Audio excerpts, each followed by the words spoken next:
So, so this is really great because it's a fantastic segue from a couple of things. Gunster's practice is they've got a large real estate practice, and there's a lot of things going on in terms of tax consequences. We've kind of had this enormous change in terms of hospitality, and I'm hoping that you guys can address the changes in hospitality. I know that several of you operate in Florida, so you really haven't felt the same repercussions as other people have felt, let's say in New York or California. Again, I'll give some great insight.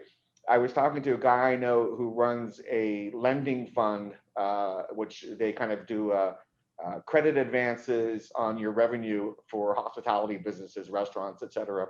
And he told me that 90% of his loans defaulted in the first month, and the remaining 10% defaulted in the second month because all he did was lend money to restaurants in New York and Los Angeles, like five-star restaurants. You think they'd have the best cash flow, but unfortunately they suffered tremendously during COVID, and they're still suffering because things are still locked down. But I'm hoping to get some great insight from you in terms of where the market is in terms of hospitality. Also talk about Florida's strengths. I know, Robert, you've got a huge thing going on in Orlando. And Orlando, obviously one of my favorite cities. The NBA moved everything over there to finish their season, and they might do it again before this season's over. So I'm extremely positive on places like Central Florida, et cetera. So Steve, Pekka, why don't you introduce yourself, introduce the other panelists, and we'll get going. Absolutely. And given your comments, Marty, I'm the oddball person here because I'm not in Florida. But anyway, we've got a good panel today. We're going to be talking about three broad topics. We're going to talk about today's industry profiles and trends. We're going to be talking about opportunity zones, and then we're going to be talking about, which I think will become very important very soon, will be the distressed debt markets. And speaking today on this panel will be Seth Dennison of the Hart Advisors Group. We're going to have Alan Letterman, of Gunster, and Robert Mason of Mason Capital Partners. So with that, anybody, as Marty has said previously, if anybody in the audience has any questions, feel free to post them in the Q&A button or the chat button at the bottom of your screen. We ask that while you can post your questions at any time, we're going to address your questions at the end of our talks here. A quick intro of myself. My firm, Concourse Holdings, is a strategic advisory firm based in New York with a presence in London. We do business through two companies, Concourse Realty Group, which focuses on commercial real estate investment and project infrastructure finance, which works with family offices and national governments globally, respectively. And Windy Acres Capital Advisory, where we work with startups of any industry, scaling their businesses wherever they happen to be in the world. I personally also teach a number of business courses at universities here in the US, as well as other venues such as in London. So why don't we get started here? Robert, I wonder if you could kick off today and talk about what do you like about real estate as an investment class for people? Sure. Maybe should we start with sort of a brief intro and then I'll dive in? Absolutely. Robert Mason, I'm from Atlanta, Georgia. I run a firm called Mason Capital Partners, which is basically a newer version of an older family business. My family started investing in real estate about 40 years ago. We sold a farm, did a tax-free exchange, and got into real estate. I worked outside of our family's business most of my career. Started with CB Richard Ellis as a financial consultant, went to Wharton, got an MBA, moved to Chicago, worked with Hines, which is a Houston-based real estate developer, started my family, my wife and I moved back to Atlanta, worked for Lincoln Property Company and headed the acquisitions efforts for Lincoln Property Company for the Southeastern US, left Lincoln, started my own company, based on a business plan that we had written for our family business. And effectively what we do is take our own capital along with a select group of other high net worth investors and family offices, create a pool of capital, and then we will invest with very strong operating partners. We have a few incredibly close relationships. McKibben Hotel Group out of Tampa, Florida, and Gainesville, Georgia. Lincoln Property Company, particularly in Florida, but then also in Dallas. And then we also invest with Pope and Land, who's a local Atlanta-based operating partner. We'll get involved early. We'll put up risk capital to control deals with them. We kind of have rules of the road that we've learned over our 40 years of investing, what to do, what not to do. But effectively, what we do with our capital is come in and invest side by side with leading real estate owner operators. We'll help bring the debt and the rest of the equity. And then depending on the project, we will play a very active role or perhaps be more passive depending on what's needed for that project. We've done about 100 deals from suburban DC and Virginia down through Fort Lauderdale and as far west as Texas. We've looked at Arizona. We focus largely on the Sun Belt states, and we like to invest in secondary cities in the Sun Belt where we feel like there's tremendous growth and not as much competition. We're asset class agnostic, and investing at the sponsor level, we typically share in some of the sponsors' promoted profits so we can earn a higher rate of return. And we like to make a lot of small bets, but that's kind of the way that we operate in a nutshell. We love real estate as an asset class, particularly the way that we invest, because we can get diversification. We can invest across all types of assets in various markets. And the key to our success really is partnering with A-class operators and aligning our interest. So in a nutshell, that's who we are and how we operate. We just completed the first phase of about a $300 million mixed-use project in downtown Orlando that is now the headquarters of SunTrust Bank, now Truist Bank. We sold off, it's a 26-story building. It's SunTrust headquarters. There's a 180-room AC by Marriott hotel on top, which we've sold off. And we're about to start phase 2 of that project next year. We also bought the headquarters for the Tampa Bay Times newspaper in downtown St. Petersburg. We've downsized the paper and backfilled it with other tenants. And we own a business park northwest out of Atlanta, 155 acres with Pope and Land that will develop over time.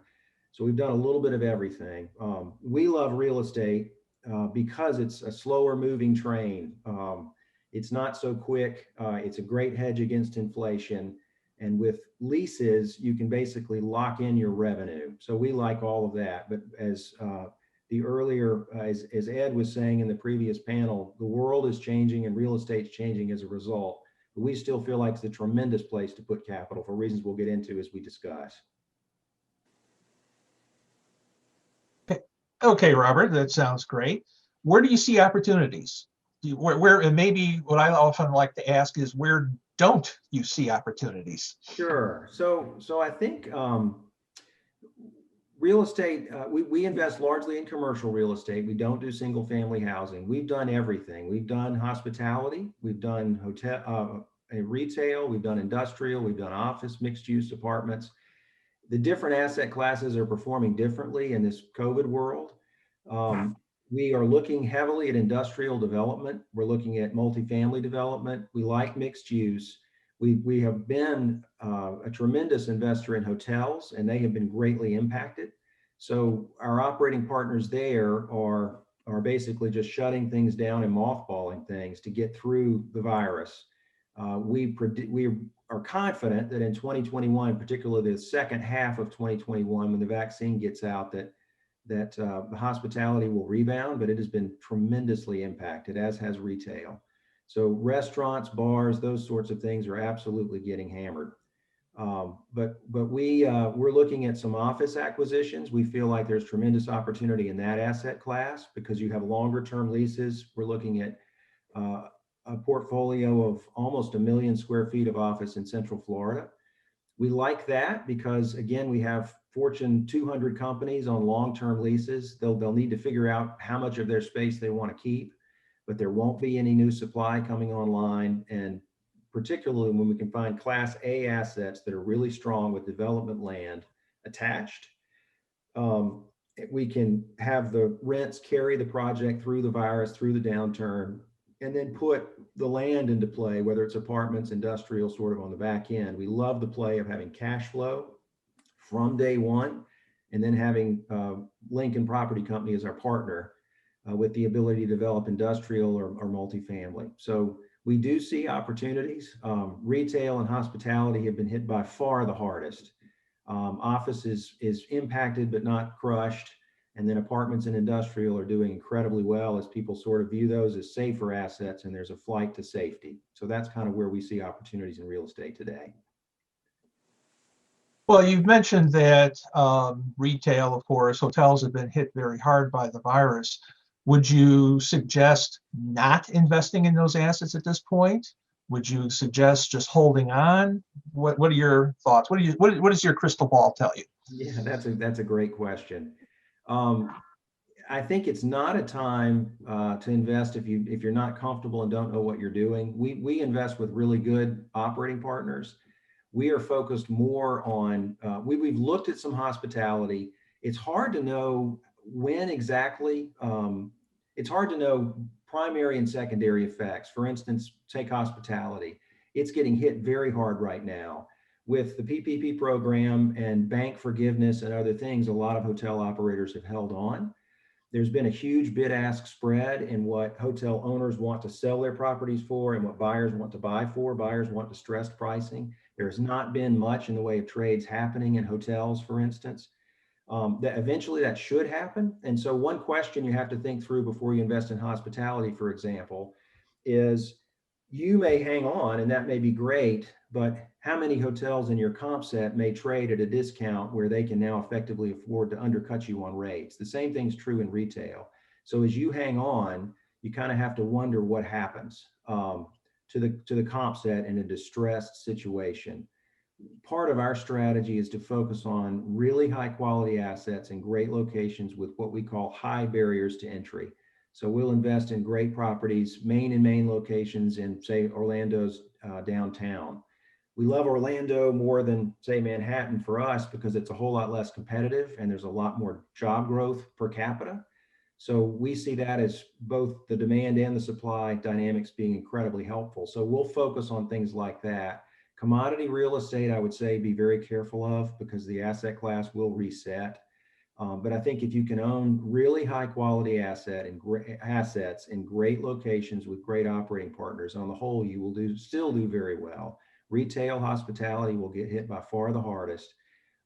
You can pick up distressed stuff, but I think, again, you need to know what you're doing. There's so much liquidity out there that I think the owners are going to hold on longer.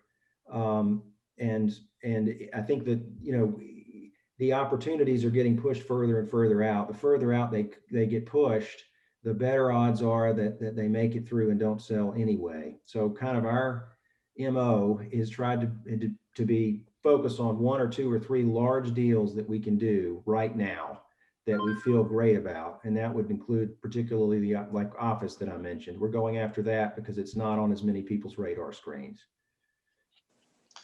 Well, let me ask you again. These are good comments to put on your, pull out your crystal ball again, because I think that's what we're all doing in the real estate industry.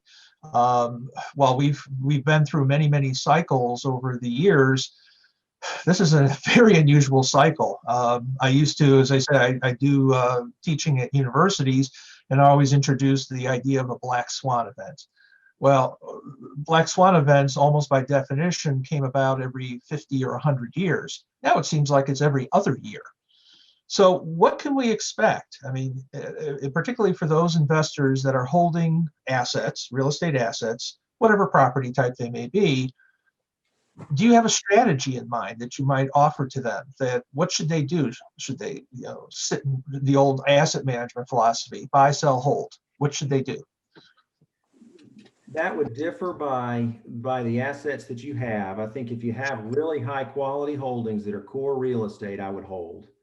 If you have assets in hospitality or retail that are in weaker locations, and you can sell, I would recommend getting out because I think we will see a lot more correction in those two asset classes in particular, retail and hospitality. I think full service hotels will take the longest to recover. think select service hotels can recover a lot faster. Convention business, there's some real questions about how long it will take before people feel comfortable in conventions, even with a vaccine. And maybe that's another 12, 18 months. I don't know. But um, in terms of what to do, anything that where your rents are carrying your property, hang on would be my advice. I think if you have weaker retail that's not grocery anchored and you can get out, you probably do want to get out because that's reshuffling. And real estate's a dinosaur industry, but every single asset class has got major changes happening, and the pace of change is accelerated in commercial real estate more than at any time in history, whether it's Amazon impacting industrial and retail, or before the crash, we had apartments, renting out apartment units to compete with hotels, whether that's Sonder or Airbnb. Office space, you have co-working space. There are all these changes that are happening, but they happen slower in real estate than other industries. And so my advice would be, if you have good core holdings, hold on to them. Invest with great operating partners. They'll find the best deals. We like to invest with people who are just absolute black belts in their particular niche. And we think that real estate's a tremendous hedge against inflation. And as Ed was saying, there's a lot of money being pumped into the system. So we would certainly anticipate some inflation. So in general, hold, sell your weaker assets, try to partner with really strong operating partners, and have Class A real estate in tremendous locations. That's the strategy I think that I would recommend. Okay, good, good. Let me ask you a very specific question. You mentioned that your firm does a lot of hotel investing. I actually happen to like hotels, done a lot of business in hotels. Have you heard, and if not, I'll mention it, and I'm just curious to get your comment. A lot of hotels now are almost adopting arguably an Airbnb or a WeWork type of strategy to bring up their occupancy. That is, they're renting out hotel rooms for temporary office space. Or some are considering taking their banquet meeting room space and breaking it down into like a WeWorks type of operation. Do you have any comments, good or bad, about those strategies? Well, I think that they have strong investments, or they've invested a lot of capital, hopefully, in some great locations hotel operators have across the United States. And having, say, a select service hotel or a full service hotel in a main location will provide more creative owner operators with flexibility to try some creative things. There'll definitely be some winning solutions that come out of it. I don't know that that a hotel per se is set up quite the way to compete. It's not purpose built for those things, so it may struggle a little bit. But I think that we will definitely see the pace of innovation within commercial real estate accelerating. The one thing I love about real estate is it doesn't change as quickly as other asset classes. But in a situation like we're facing now with COVID, people will get creative, and we'll see new business plans roll out. Some of them I think will be very successful. Hotels, in general, have been laying off a lot of people. They're trying to hire people back. They hate that, obviously, and they're trying to figure out how to re-engage and stay profitable. So we're going to see all kinds of creative things happening. Well, and it's interesting because I don't know if you're familiar with the concept of hub and spoke layouts of businesses. Yeah. My opinion is that particularly in suburban locations, the hotels might do very well by adopting this renting an office type of philosophy, because particularly in the New York area where I am, there's still very few people that are actually commuting into New York City. We're scattered all about. And it's not so much even fear of the virus. I mean, I can personally make the comment that I enjoy getting all the hours back from not commuting. I got all this free time. And if I could just pop next door or down the street to a hotel room to do my business, not so bad. What do you think? Oh, I think that's an excellent point, Steve. And notice how we're communicating now. I'm in Atlanta. I guess you're in the Northeast. We've got people in Miami, and hopefully people watching from all over the country, more or less without a glitch. We have 5G internet. They just put something in my front yard. So things are changing, and I think that will allow people, perhaps for the first time, to have a whole lot more flexibility as we rethink how we work coming out of this virus. There's no need to spend, I live in Atlanta, which has some terrible commutes. There's no need to spend 45 minutes one way in your car, whether it's flexible working hours or co-working space or even hotels, offering people a place to work with a Wi-Fi connection and quiet. That's really what we need. And I think a lot of these changes have been accelerated. I think it will, in the past, an office address has been a huge prestige. You can show the world how successful you are by where your offices are. I think both the tech bubble and the entrepreneurial, the dot-com craze and all of the companies that have been created, plus this virus is really eroding that. And I think now millennials will really value the flexibility to live and work where they want to work. And the rest of us, I think, will follow suit. So I do There you think go. there'll be some permanent changes coming out of this. Hey, Steve, can I just break in here for a second with some questions? Because I know that we're talking about repurposing hotels, but I mean, the condo hotel craze has been going on in Florida for 20 years, right? So I'm not sure how new that is. This kind of, reworkization of hotels is really new. I do a lot of work with Hyatt hotels, and they send me emails all the time. Now you can rent a room as an office for a Yeah. day, right? So I think that there's this, as you said, I don't know if there's any regulatory issues with hotels doing that, but so there's like a combination of hotels doing like as rework, and then also like hotels are almost starting to become like Airbnb rentals in some respects, right? They're like posting themselves on the same sites that an Airbnb would be on. So can you guys all give some perspective towards that and what that means for hoteling? Well, if I could, yeah, okay. I was going to say, if I could jump in for just a second regarding the regulatory issues, what I've seen is mostly the issues are local, meaning that if whatever city the hotel is located in, if the city requires some sort of specialized permitting or licensing or something along those lines, that's the regulatory. But beyond that, think about it. Many of us travel, well, at least we used to travel for business all the time, staying in a hotel. We did business there. So I don't, other than local law, I don't see any great issues. Robert, do you have any thoughts? Yeah, I think there'll be a lot of flexibility, and I think we'll see some pushback. And usually what happens is people innovate, then competitors don't like it, and then they start pushing to try to block innovation because it's hurting their bottom line. So we'll see some of that, I would predict.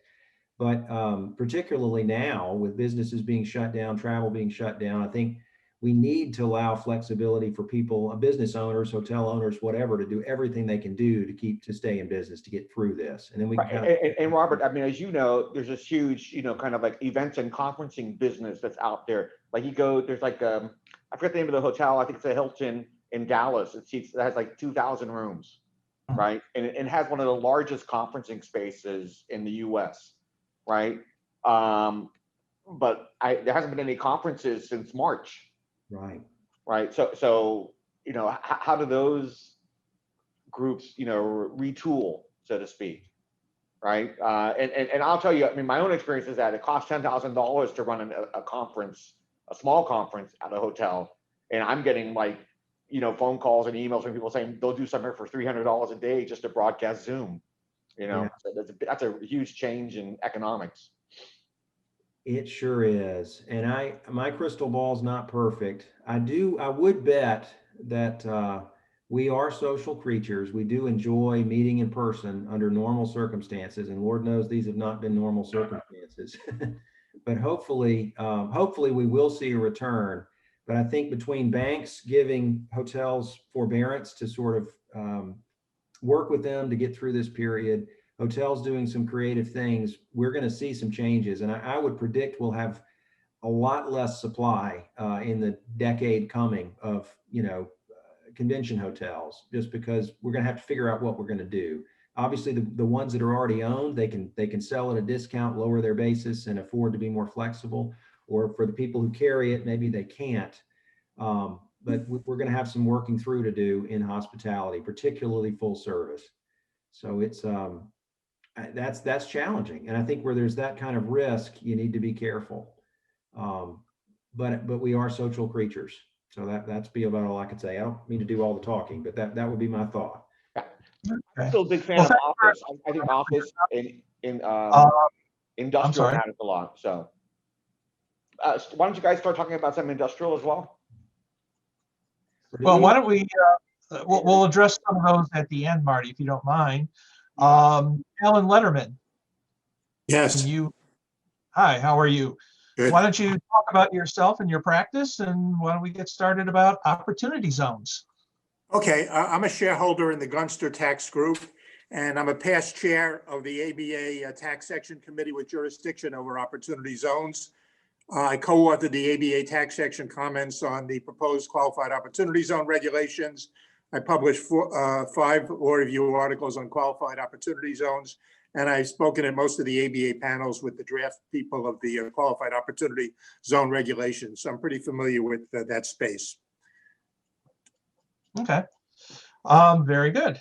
Well, tell us about opportunity zones. I mean, what so far, what have you seen there? How much has been invested in opportunity zone?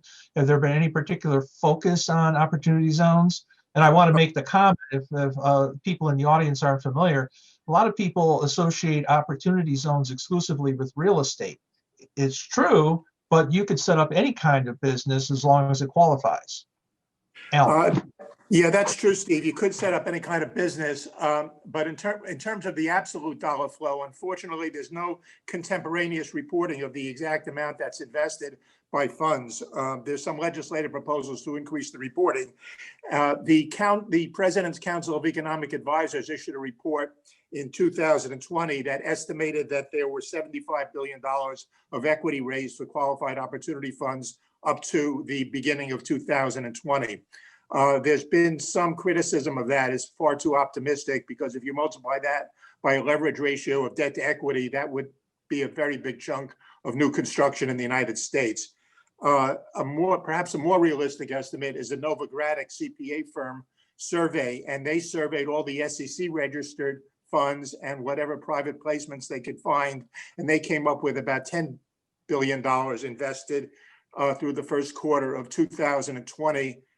They, though, point out their number is probably low because of the fact that they could not get all the private placements, and they could not get certain private deals that didn't even require securities offerings, where somebody rolled their own real estate into a private qualified opportunity fund investment. So it'd probably be at the first quarter of 2020, we'd be talking about between $10 billion and $75 billion, Steve. Steve, Okay. your question of where it's going, again, there's no definitive answer, but everything suggests that the vast majority is going into real estate. Probably the biggest reason for that is that the tax regulations focused on real estate.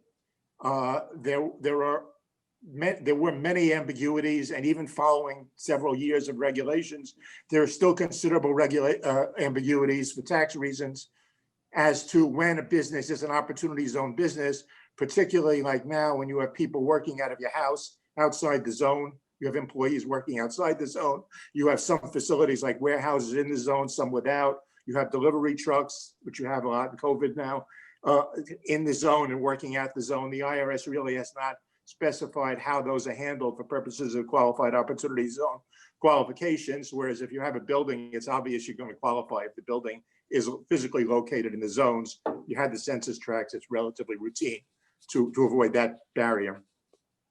Okay. Okay. Now, obviously, the gorilla in the room, we've had the virus and all the shutdowns and everything during this year.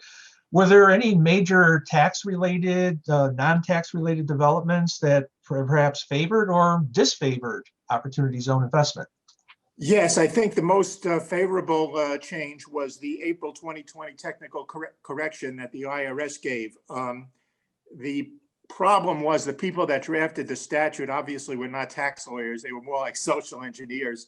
So the statute basically says, to simplify, 70% of the tangible assets of the fund have to be located in the opportunity zone as business assets, but existing buildings and existing businesses don't qualify, only new construction and substantial rehabilitation. Unfortunately, for more than 60 years before the statute was enacted, in 2017, an IRS doctrine developed that said that there was no business for a building until the building is renovated or built and rented out. So that meant that a qualified opportunity zone technically, a qualified opportunity fund technically during the required period where it's building or constructing typically did not have any business and failed the 70% asset test. So every qualified opportunity fund would fail.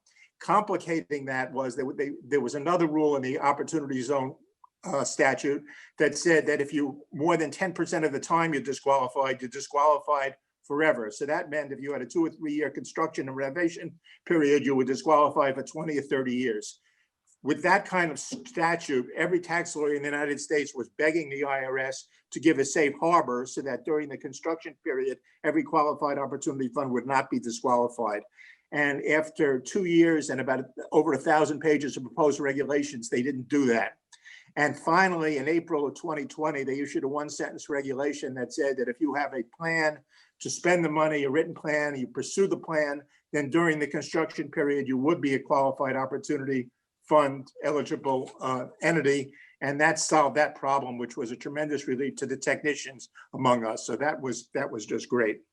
The other changes they made, and I have to commend them because they've received thousands of comments and they generally were favorable on all of them. For example, one of the statutory requirements is that you double the basis, and of course, as you know, if you buy a car as part of a business or a delivery truck, you're not going to double the basis. You're going to buy another car. Or if you buy a factory for $1 million, maybe you'll put $300,000 to renovate it, and you put another $1 million in machinery. And the IRS issued a favorable aggregation rule that said that you could use personal property related to the business to meet the aggregation and double the basis of what you bought. So in our example, if you buy a factory for $1 million, you renovate it for $700,000 and you put in $500,000 of equipment, you will qualify. That was a tremendous benefit that everyone asked. Another benefit that people asked was the treatment of selling real estate under Section 1231 gains. The original proposal of the IRS was that you had to wait till the end of the year to see whether your real estate gains were offset by real estate losses, and then only the net amount could be used, and then you would move forward from there for 6 months window to see if you could reinvest the real estate. And what the IRS said is no. Finally, they responded to the ABA and the other comments. And they said that if you sell real estate at a gain, you don't have to net out any losses, and you can start the window for reinvesting right away, which means you don't have to pass up the deals between the date you sold your old real estate and the date that you invested in new real estate, which was also a benefit. And they gave almost every technical request that was reasonable was granted by the IRS. There was some favorable non-tax changes, Steve. I think these stem from President Trump's executive order to federal agencies to enhance the Opportunity Zone program. I think the biggest beneficiary of that would be real estate buyers, because the Office of the Comptroller of the Currency in 2020 issued the final Community Reinvestment Act regulations, and they give benefits to national banks like Wells Fargo and Citibank and JP Morgan Chase for granting loans for real estate projects in opportunity zones. And when they did that, they also responded to a lot of community criticism to the proposed 2019 regulations. The proposed 2019 regulation said that sports stadiums in qualified opportunity zones qualified. And a lot of minority groups of the United States wrote to the Treasury and said, please, please don't take that sentence out, because every single NFL stadium under construction now and every Major League Baseball stadium under construction now is in an opportunity zone. And if you add up the loans that they needed, if they could get CRA credit for that, that would have exhausted the CRA benefit, because the national banks would have funded that. The final regulation said, no, we didn't mean a blanket statement that all sports stadiums qualify, only sports stadiums that show that they're going to help minority people in the communities. So that was an indication that the Office of Control of the Currency is going to look at smaller projects too, the type that maybe normal developers will look at in a attempt to enhance the Qualified Opportunity Zone program. Another benefit that is a sample that the GAO picked up on was in the summer, they issued the federal office space leasing directive. And that says that opportunity zone office buildings receive priority for GAO leases in the future, which is good because that's a tenant that's not COVID sensitive and is a high quality tenant. It's a great thing to have. And then HUD got into the fray, and they said they would reduce the fees for multifamily in the opportunity zone projects, for HUD guaranteed projects. So there's a publication online by the Presidential Commission, and it lists what by federal agency what can be done, and it's really a good resource for anyone contemplating either investing or starting a project there. Interesting. Some really good points there. Some great incentives and motivations. Well, let me ask you to pull out your personal crystal ball a bit. We've heard, or at least I'm sure you've heard more than I, some of the Biden campaign proposals regarding opportunity zones. What are they? How do you think they're going to help or not help? I think people are a little bit afraid of them in the sense that one of his campaign on the website during his campaign, he asked that his priority was to change the program so that there was some community involvement and things like luxury housing couldn't be built. The level of that community involvement is some concern among developers.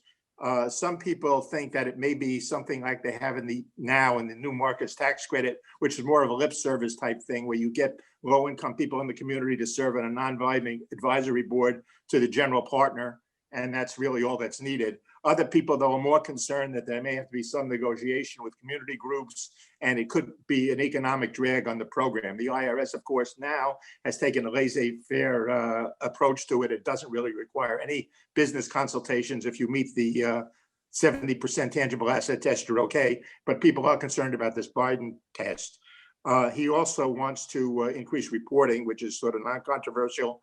But and another point that's in the Biden proposal that is some people concerned is the rise in capital gains taxes, because if you recall, the way the Opportunity Zone program works is the major benefit, of course, is the 10-year exemption from gain on sale of the building. But there's another rule that says the amount that's invested before the program expires in 2026 is taxed in 2026 and not now. But there's no cap on the rate to the rate now. Biden wants to double the capital gains rate in his proposal from 20% to 40% for people making over $1 million. So what that would mean is if somebody was worried they could make $1 million in 2026, the program would actually hurt them because the amount that they invested now, they'd be saving 20%, but in 2026, they'd be paying 40%. So I think what he should do is soon say that he's going to grandfather at least the existing investment and maybe come out against the capital gains. The Wyden plan, which is another Democratic plan, is a little bit more aggressive. What he would do is he would stop funding for opportunity zones for the sports stadiums of self-storage units and luxury apartments, and also have a program whereby if the district turns around and is no longer low income, that district gets taken out of the program and it's replaced by a new low income district selected by the governor. That's sort of what we're seeing. On the other hand, we're seeing the Republican legislation, which would be a tremendous boon. The Republican legislation would allow the 10-year step up for any investment in the qualified opportunity zone, even if it's not furnished by capital gains. It could be furnished with the gross margin of retailers, wholesalers, manufacturers, and wage earners. And that would be a tremendous change because under the statistics of income, the number of the capital gains in America that are realized are like 20 billion a year. And the earned income is 20 trillion a year. So it would be a tremendous explosion in potential investment base for the Opportunity Zone program. So that's what we're seeing. Interesting. I hadn't thought about, I was aware that Biden's plan wants to double the capital gains tax, but I hadn't thought about it in the context of opportunity zones. That's a major factor there. Yeah. I tend to agree with you that if he wants to make these changes, that's great, but he should be grandfathering in the old laws. Why penalize somebody that's proceeded under one set of rules? I agree with you. Alan, Great, I have an opinion. Just 1 second, Steve. I had an opinion from a couple of months ago that the grandfathering was going to happen, but now that the grandfathering is expected to go away, and also, isn't the House of Representatives supposed to okay all this before? Yes, Biden yes, of takes course. it? Yes, of course. That's exactly right. Now that Biden, it looks like he may not even have control of the Senate. And my guess is that since he does support the program, he would be unlikely to have something where people's reasonable expectations were hurt through in effect, a retroactive rate change. The Republican bill has a specific provision in it that says that in determining what your 2026 capital gain rate is, you get the benefit of the lesser of the 2026 capital gain rate, or the rate, if lower, that you in the year you invested the money. So basically, they're going even better and giving you, not only protecting your expectations, but also giving you the benefit if there is a lowering of capital gains rates. Okay. Well, thank you, Alan. We'll have some questions a little bit later. Seth Dennison from Hard Advisors Group. Are you there? I am. Good morning. Good morning. Why don't you talk a little bit about yourself and one of my favorite topics, distressed debt? Sure. Well, first, I'd like to thank Marty for putting this conference together. And I think you've done a fantastic job of really rallying some top-tier people to participate. My request for the next time you ask me to participate, Marty, is please have me go first, because between Ed, Alan, Robert, and Steve here, these gentlemen are all very, very tough acts to follow. So The other thing also is that we have to appreciate their brevity. Speak quickly. So thank you once again. So Hard Advisors, we started out of the ashes of the last downfall back in 08, 09, when most people really didn't understand the CMBS markets. And for those that might not be totally familiar, CMBS stands for Commercial Mortgage-Backed Securities. It's basically loans that were packaged together and ultimately sold off to bondholders. And they work and function tremendously differently than most balance sheet lenders. And a balance sheet lender could be a whole host of different types of organizations, be it a bank, a life insurance company, a pension fund, a private equity fund. But at the end of the day, the difference is that you have a decision maker, somebody whose money it is at one of those balance sheet lenders. When you have a CMBS loan, you have a servicer that acts on behalf of bondholders, and that servicer may or may not act in the best interest of those bondholders, despite the requirements that they must. So in the last downfall, 09 was when our organization started. We did about $4.5 billion of CMBS loan restructures and modifications from about 09 through about 2018. And for the most part, a lot of the old 04 to 08 vintage loan products has essentially washed themselves out of the system. And by the third quarter of 2018, we were all very bored. We didn't have very much to do. And suddenly, March of 2020 came roaring along, and the world fell off a cliff again. And suddenly, our firm was the new cool kids on the block. And we have been really kind of, guns a-blazing since. We're currently in the middle of 64 CMBS loan restructures, about another dozen or so CMBS assumptions. And it is a very challenging environment. Out of the gate, the first challenges that we had is a lot of the servicer shops, the LNRs, the Rialtos, the Midlands, the Torchlights of the world. They faced much of the same difficulties that anybody else was facing. Their teams were disbanded. Everybody was working from home. They had the kids and the dogs in the background. Their boss or their analyst wasn't sitting at the desk next to them, but at home themselves. And it was just a very difficult time to actually get anything accomplished. Additionally, much like our own firm, they had scaled down by 2018. They just didn't simply have the warm bodies to throw at the enormous problems that they all faced, that everybody faced when we hit this brick wall in March and April. And so what many, many sponsors, in particular hospitality and retail sponsors, faced is just a complete inability to actually be able to a complete inability to actually get any type of a response whatsoever. And so we, through our relationships in the industry, really kind of got in front of the senior decision makers at all of the special servicer shops. And they were very supportive of our organization, really sort of amalgamating as many different sponsors as we possibly could, and trying to really streamline the process for our clients in order to very succinctly go to the servicers and seek the relief that we knew that they were amenable to providing. And sort of the earliest stages of CMBS restructures in this current machination is they did not want to have conversations about principal reductions or interest rate reductions, but they were very amenable to tinkering with all sorts of things around the fray. So things like being able to extend the loan maturity if it was coming up, being able to have forbearance periods. Typically 6 to 12 months is what we were seeing. The closer to 6 months that we were seeing, the more amenable they were to tacking on that payment on the back end at loan payoff. The closer to the 12-month period, the more likely it was that starting in month 13, you'd start paying down some portion of that principal and interest payment.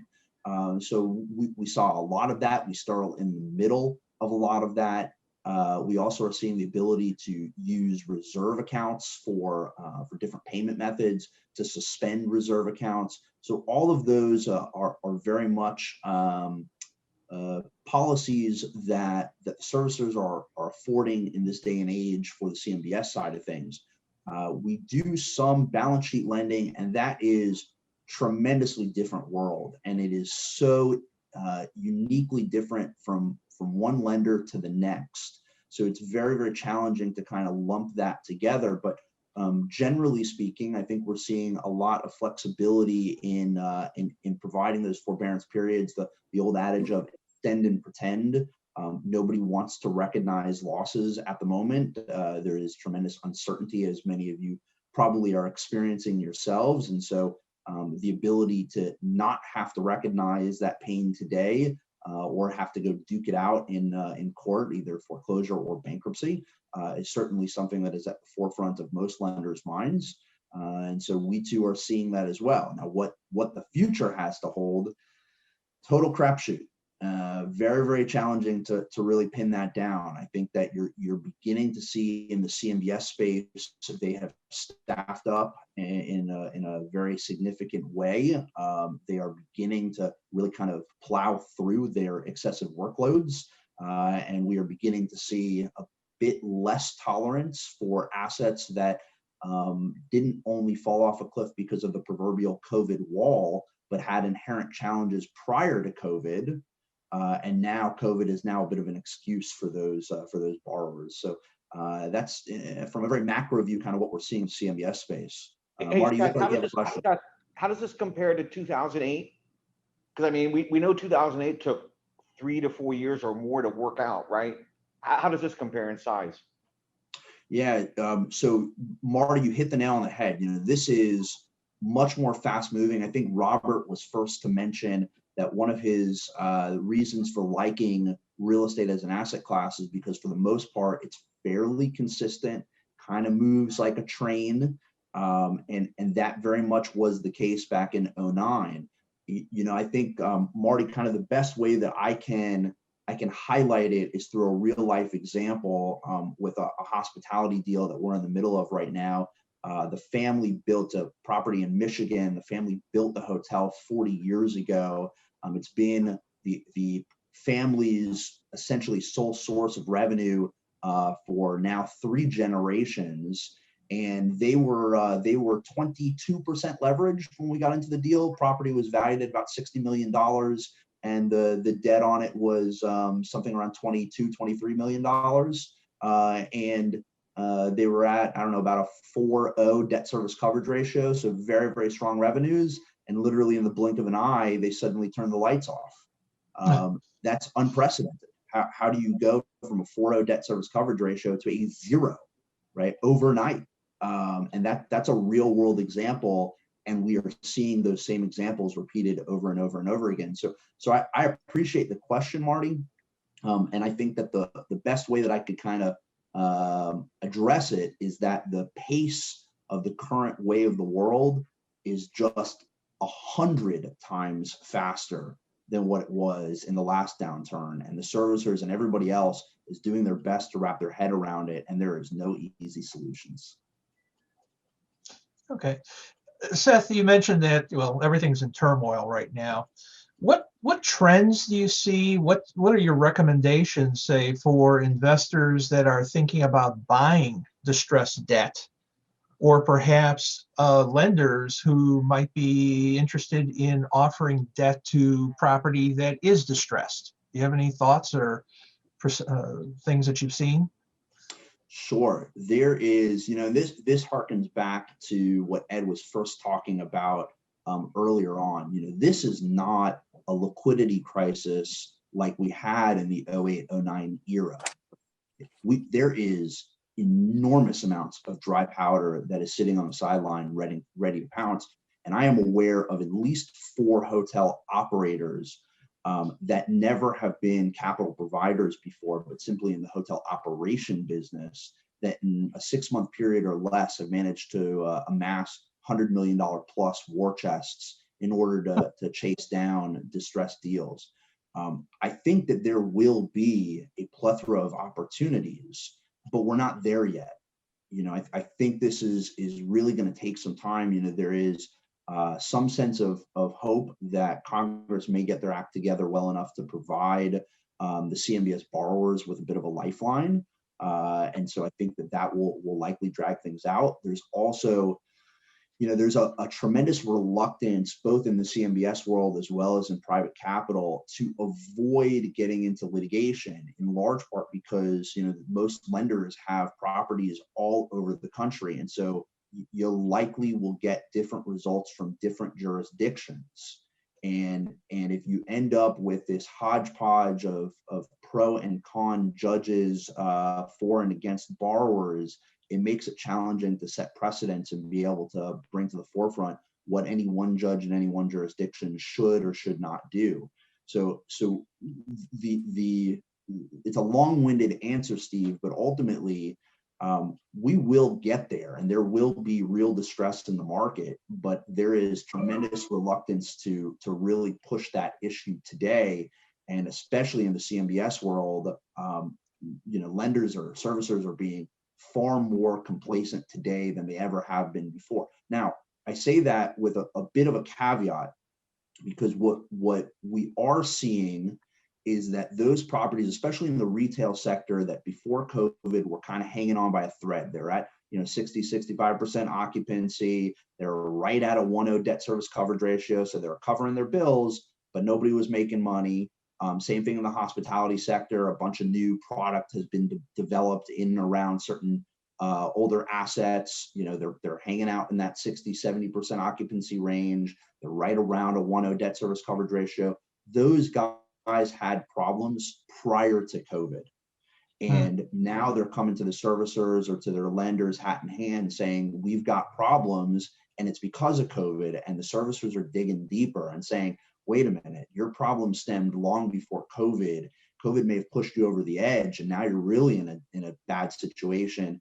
But those guys are going to be probably the first wave of foreclosures and distressed debt sales that we're going to see. There is not a whole lot of tolerance for that. The folks that were really killing it prior to COVID and COVID was really and truly the core of the problem. There is still tremendous sympathy and a lot of flexibility for those folks. So patience is the key to the question, Steve. We will see it, and there's a lot of money ready to pounce. Well, I tend to agree with your comments there. I mean, we saw particularly the companies that were in trouble anyway, but then had a blip because of some event. I saw that a lot after 9/11. A lot of properties said, oh, 9/11, we can't bring back our business, whatever the case may be.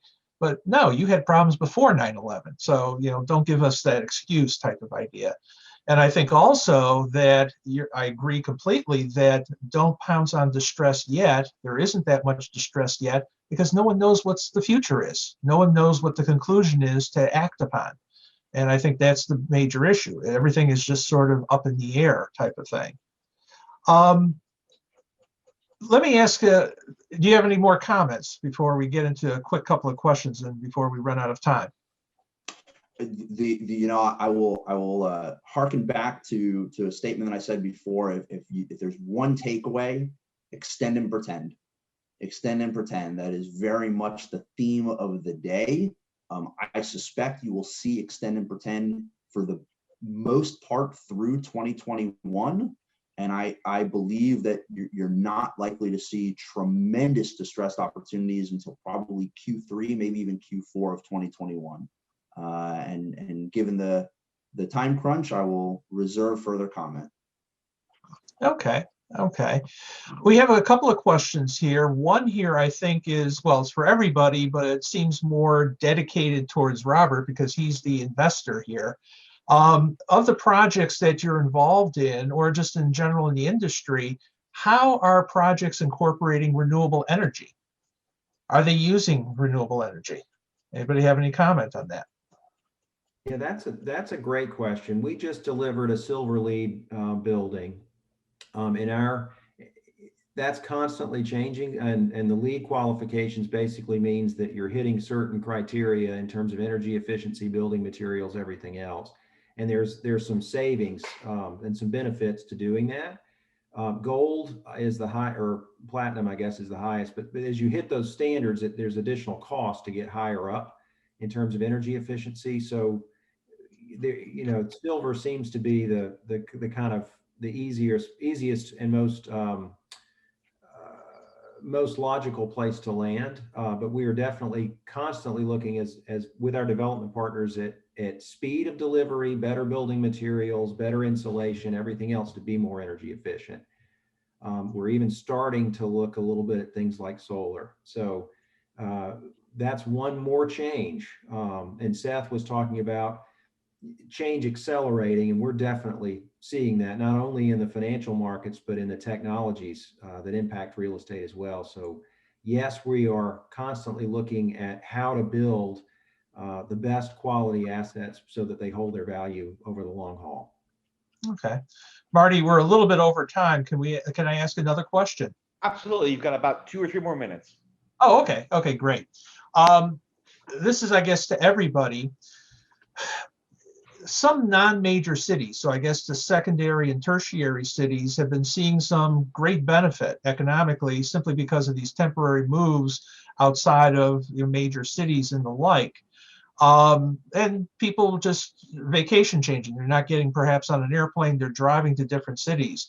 Do you see this being a change in the marketplace, or is it just simply a blip that will return to normal in, say, a few months, sometime in 2021? Any comments or thoughts? Yes, Steve, I've got a quick comment on that. On a personal level, myself and a few partners own a portfolio of mobile home parks in and around the Carolinas, and we have seen longer and longer waiting lists. We're at 100% occupancy in our parks, and we're getting more people knocking on the door. And I also, I have a buddy of mine who runs a group, a single family residential portfolio, about 6,000 homes, and his portfolio is growing, and he too has a long waiting list. So I think people are beginning to see that, in core density, high density cities and areas, the challenges of living in these, tall skyscrapers in the core of the CBD certainly has its benefits, because you can get to and fro to the office, and there's a lot of nightlife and things of that benefit. But vice versa, you don't have the room to kind of spread your wings. You don't have the space that people in today's era really want and desire, especially in a COVID world where you don't want your neighbor being on top of you. And so I do believe that you're going to see a rush to the suburbs due to the desire to have a bit more wingspan. And we are seeing it, right at the forefront through the addition of SFR investing and through mobile home asset classes becoming a bit more desirous, especially when you got big money roaring into the space through the likes of Starwood and Blackstone and other very large institutional organizations. Okay. Alan, do you have any comment on this question about how the markets are changing? And I'm thinking in the context of opportunity zone investment. Have some of the opportunity zone investments actually helped the local economy from what you've seen?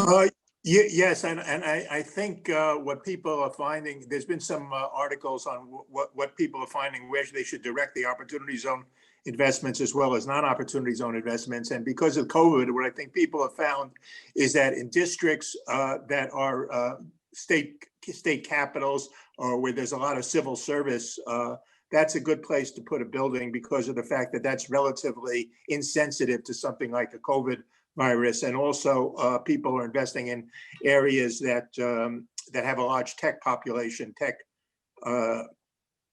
commercial space, because this COVID thing has shown that they're relatively insensitive to COVID, and it actually helped. And the values therefore are increasing. So I think you're going to see more investments targeted towards those census tracts. Okay. Okay. Another question, and I guess this might be a Robert question. Do you see some hotels perhaps as I hate to use the word, but call it a gimmick to convert some of their hotels to self-quarantine space?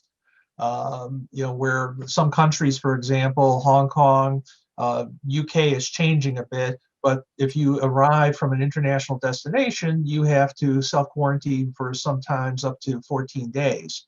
Do you see hotel businesses taking advantage of that?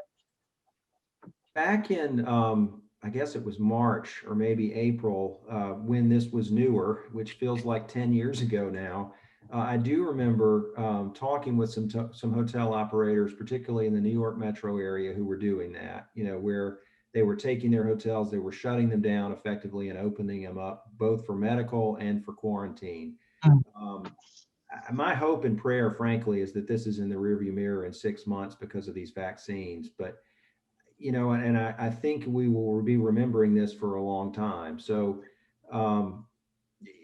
I think by the time that, and this is again, I don't know, but I hope that with vaccines getting out there, that we won't see what we're all afraid of, which is our healthcare system getting redlined because of COVID cases. So hopefully we won't. But if we do, and hotels are empty, then it would make all the sense in the world to do whatever we can do to help. Would be my answer. Okay. Okay.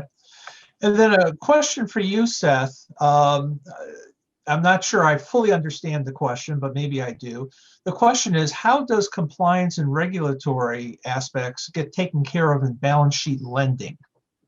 So, any comments? So I'm going to interpret that question directed more toward the banking side of things, where there's tremendous oversight versus private equity. A lot of the private equity funds. So capital controls. You see through QE that there has been tremendous lift in all sorts of reserves that the banks have had to retain. So there has been, for the last several months, enormous amount of flexibility. And this too kind of harkens to the old adage of extend and pretend. So there has been tremendous patience from the federal regulators as well as from the banks themselves in delaying doing anything too drastic in the hopes that the economy will naturally recover.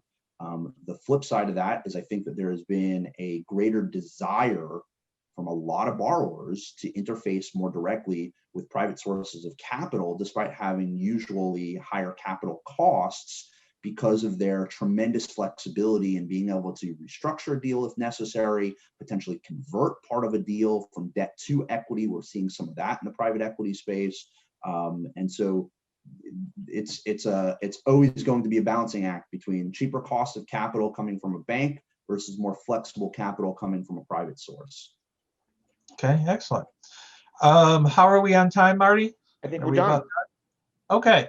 Well, I want to thank all the panelists for their comments. I thought we had some really good comments to make, and hopefully this was a great advantage to all the attendees. Thank you, gentlemen. Thank you. Great job again, guys. Thanks so much. Yeah. So, I understand the whole extend and pretend philosophy, et cetera, and I'm, I think that Ed Yardeni addressed the modern monetary theory perspective, but I think there's a lot of people who don't consider the moral hazard of NMMT. So I think at some point somebody has to address it, and we will have people at one of our conferences addressing it sooner rather than later.